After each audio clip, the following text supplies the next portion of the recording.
And a huge warm welcome to Polly Warren. So glad you're here with us today.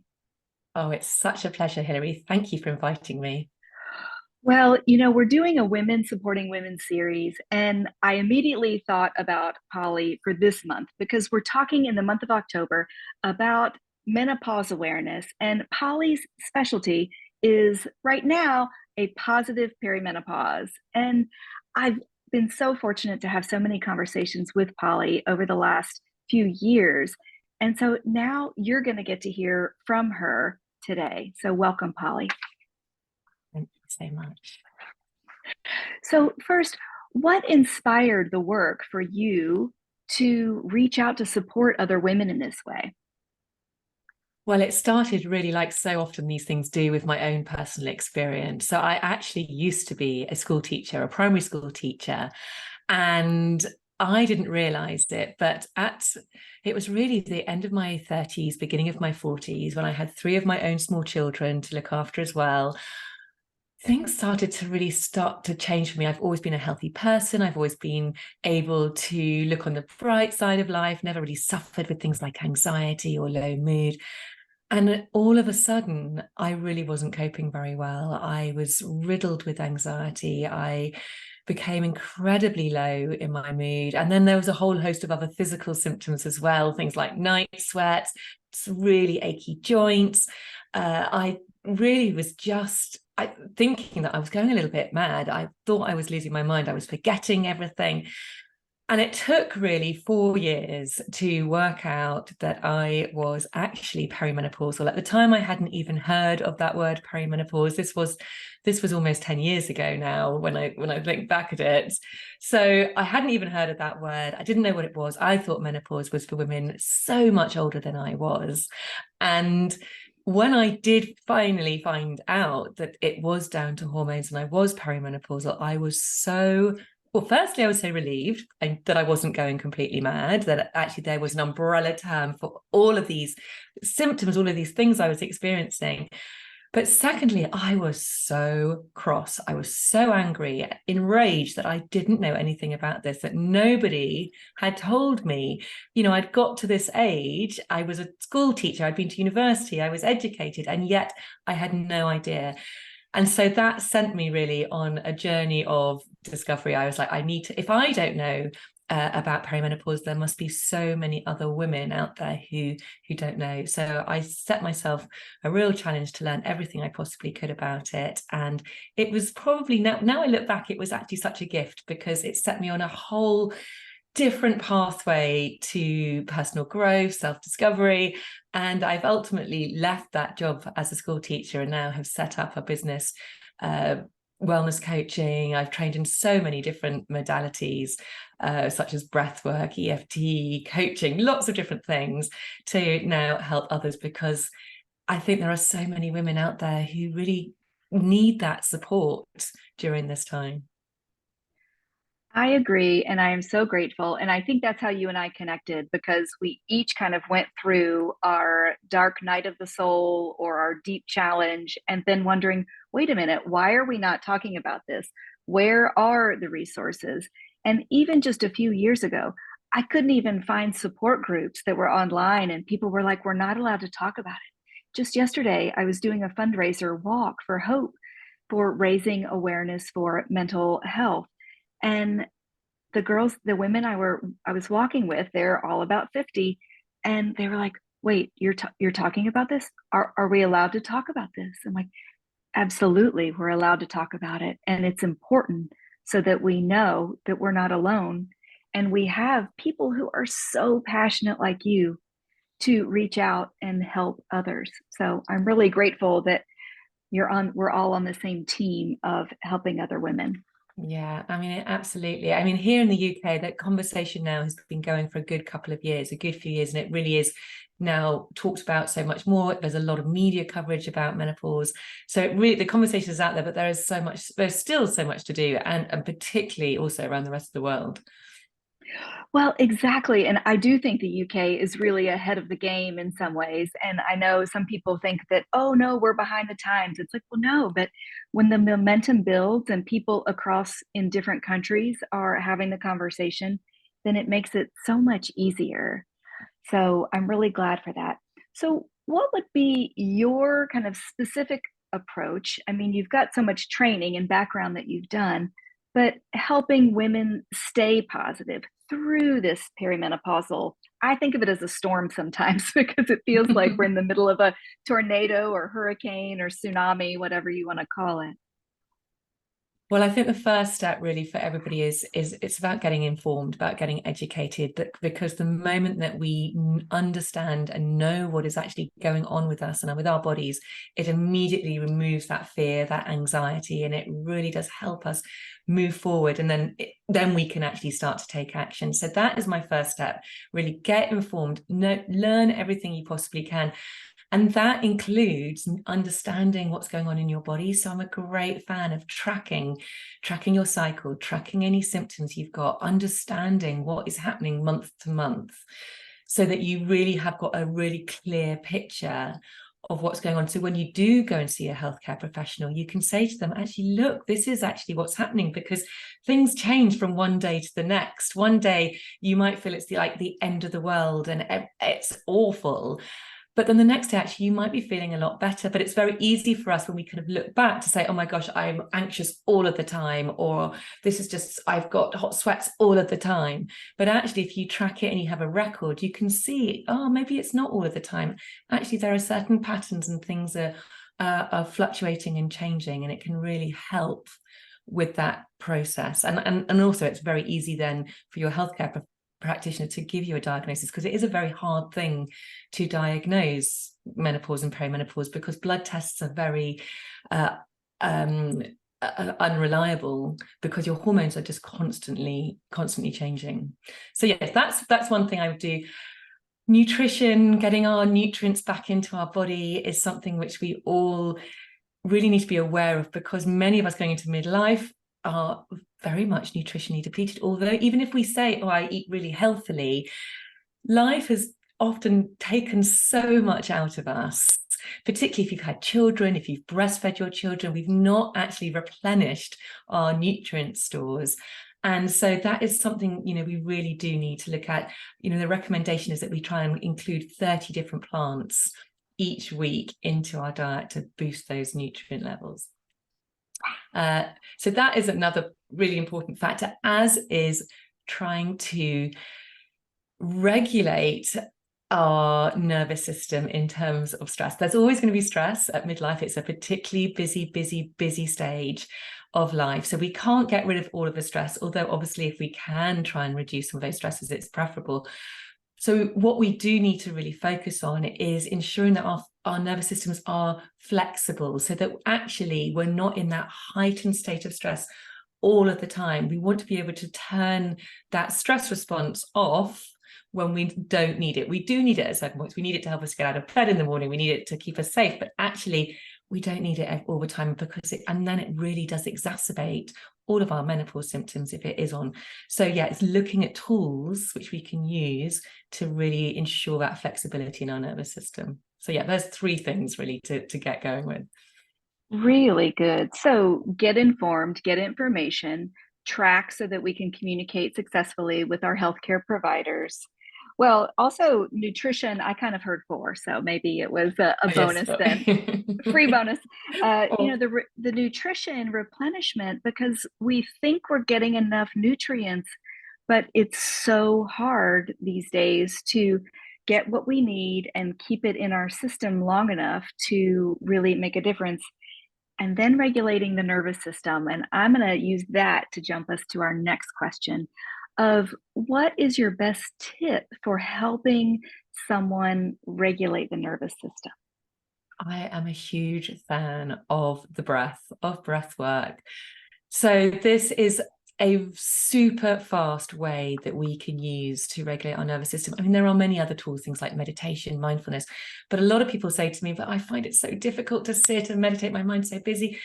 When we use the breath, it literally is like a fast track to switching your nervous system from that sympathetic, from that stressed state to that rest or digest parasympathetic state.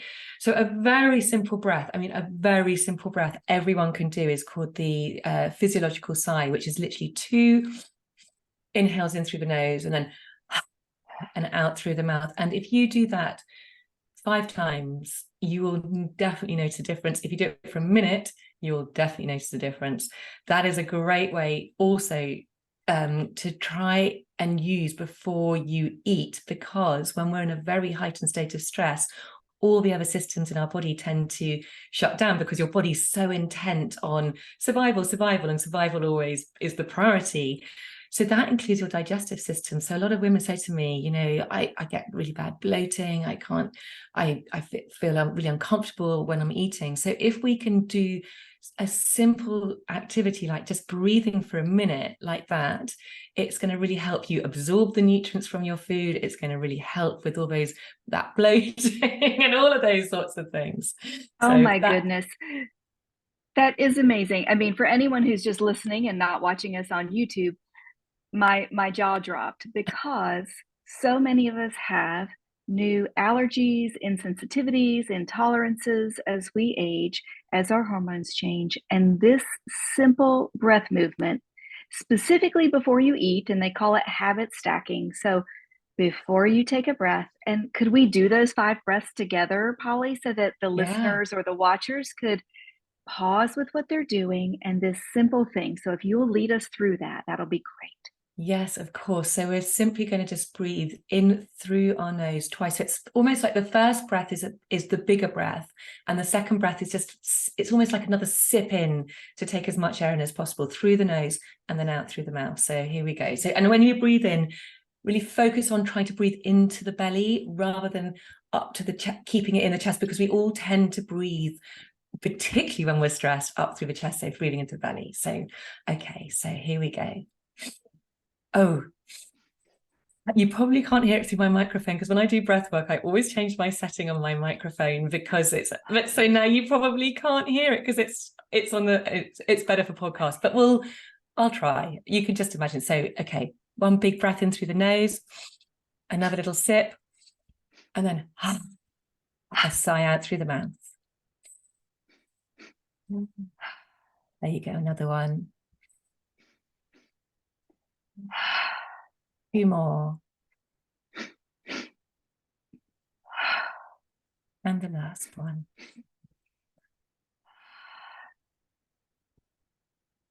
And just noticing, how do you feel? Oh, so much better. Other than noticing that I'm a little congested with allergies at this time of year with the change of seasons, but my whole nervous system just kind of took a break.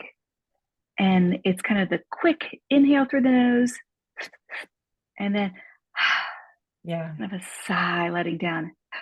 And I'm really working on letting my diaphragm kind of come down so that my belly is coming out for the instead of because so often if people notice their shoulders are up, then you're breathing up in kind of our anxious area through our lungs. Oh, I'm so glad you pointed that out. Absolutely. It's keeping your shoulders down and really just focusing on your belly. Sometimes it helps put your hands on your belly to really help you recognize where you're breathing from. Absolutely. Oh, that was so helpful. And I like to know the tip that you change your settings depending on kind of a realistic moment. I literally ordered a new microphone just so that I could speak to you today, but I didn't have the right connector for my headset. And I thought, if we could give ourselves extra grace as women, that we don't need to show up perfectly, we don't need to do it perfectly, we don't need to have everything just right, it'll allow us to have so much more freedom to just kind of show up and be in the moment. And when we can release that cortisol and that stress hormone, that's what's working against us. And that's why it's so essential that we take the time to reset the nervous system, because our cortisol and stress is working overtime as our hormones shift. So we have to intentionally calm those down. Oh, goodness. Thank you so much for that, Polly. Wow.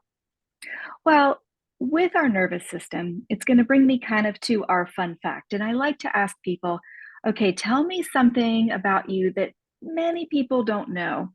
And when you're brave enough, like you are, to put yourself out on social media, on a podcast, sometimes people think it's all easy for you, but you shared something with me that was a little bit more personal. Yeah, well, I used to be so shy. I was such a shy child. I used to constantly hide behind my dad's leg. I wouldn't want to talk to anybody. And even going through school, I really struggled with this. I used to go really bright red if anyone spoke to me. And then it's kind of followed me throughout all of my adult life. And when I started this business, I knew that it was really important that I put myself out there, that I needed to tell people about what I wanted to do. And there was a big part of me that wanted to do that. So the only way I could do that was just to face that fear. And I absolutely have done that. And actually, I was so grateful to a friend of mine who used to actually be a live news reporter on the BBC, and she ended up starting a business about helping other women to become visible, to get in front of the camera. And so I did her beta course, and it was the best thing. She created a space in a Facebook group where we could all just go and practice going live and talking on video. And that was exactly what I needed, just to give myself that confidence that, yes, I can do. Because I was always like, well, I don't even know what I'm going to say. And what if I forget what I'm talking about? And all those worries, which we all have. But actually, what I have learned is that it's just about getting comfortable with being uncomfortable. And really, no one really cares. And if you mess up, it's not the end of the world. And now it just, honestly, I find it amazing how full circle I've come. I find it really quite, I'm really proud of myself for that, because I never ever thought that I would be comfortable sitting on a podcast talking to you, doing all of this. And actually another big thing is, which I've done is, I met another friend who's doing a very similar thing to me, and we challenged ourselves. We said, right, let's every Monday morning go live on Instagram and do a live. And we call it Monday Motivation. We still do it. And we pick a topic and we talk about it for half an hour. And actually now I now upload it to my podcast as a second podcast episode, because it was like, oh, what we're talking about is actually quite good stuff. And I was getting lots of comments. So just little things like that. It was like I had no intention of doing that. But now I get a lot of comments of people going, I love those Monday motivations.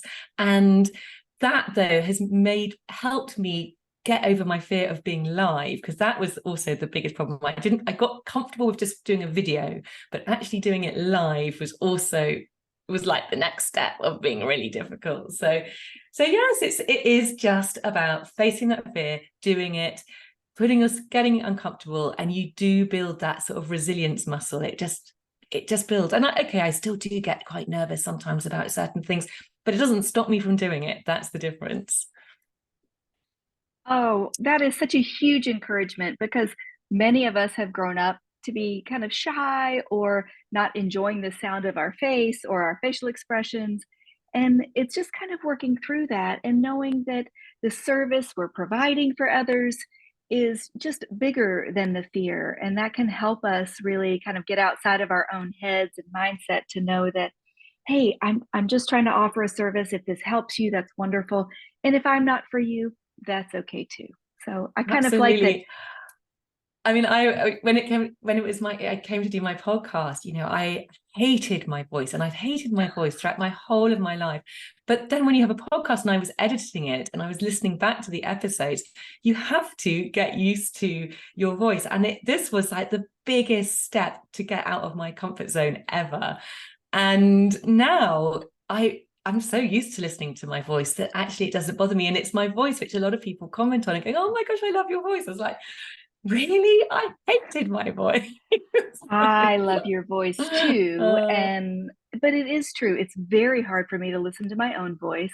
And it's not a pleasant thing. And people are like, oh, you must be so full of yourself. I'm like, oh no, it's really, it's really a lesson in humility and trying to be kind to yourself Mm. and talk positively to, it might not sound how I think I sound, but maybe it's helping someone else. And that's really the goal. But Yeah. I think being kind to ourselves is something we could all do a lot more of for sure.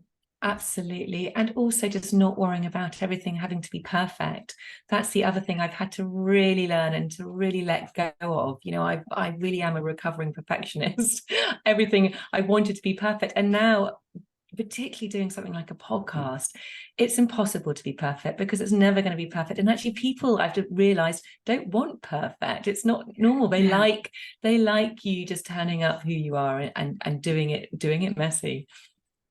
Oh, well, if people like messy, I am the person for you, because I feel like not only inside my mind, but inside my space, if you could see the suitcases, since I'm not even in my own home, and but we just show up and we still just do it. And I didn't want to miss this opportunity to get to chat with you. So I'm so, so grateful for you.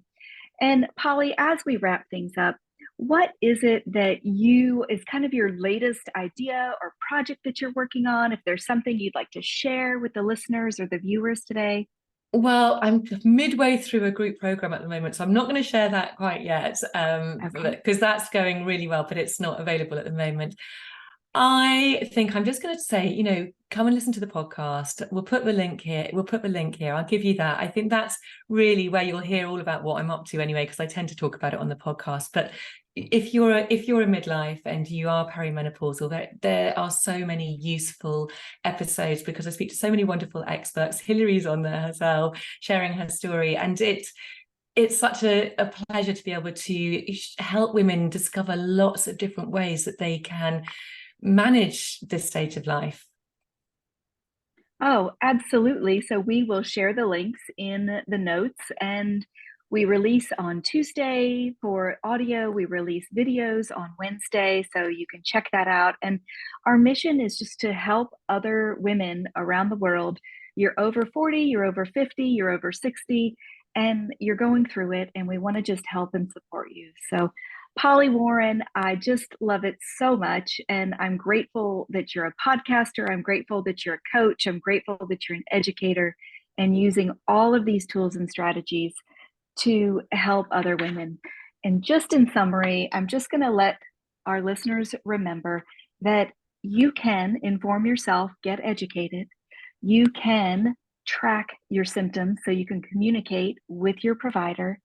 You can let go of that fear and anxiety of speaking up for yourself or showing up on a podcast.